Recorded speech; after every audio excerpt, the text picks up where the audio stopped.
ना हम जियत देखो हम आ जा आज ये आ जा चुप ठीक बा। जब दिल ही टूट गया जी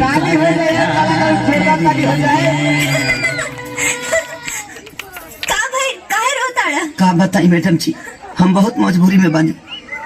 हम जाना तनी के जन्म में रहे हमारा किस्मत में नहीं की, लेकिन अगला जन्म में रवा नाम के रेखा अपना हाथ में घिंचवा के आए।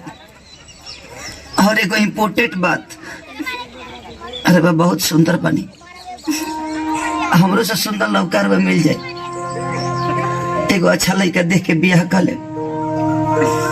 और तेरे भोना ठीक नहीं खेल खाती वो भैंसा लौटबा का भाई काहे दुखी होता नहीं मैडम जी?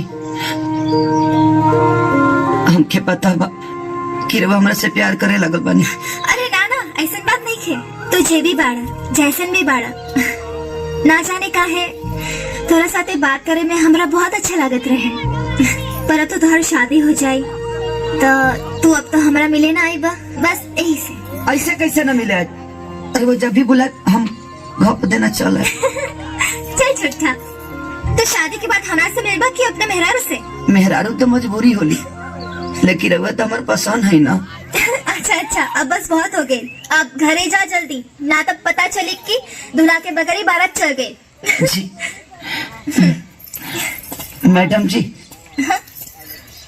एगो हमारा आखिरी इच्छा पूरा कथी तनी हक दीना। का?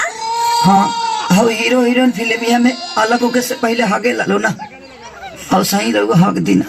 अच्छा हक चाहिए? हाँ तो ऐसे बोलो ना, हक करी।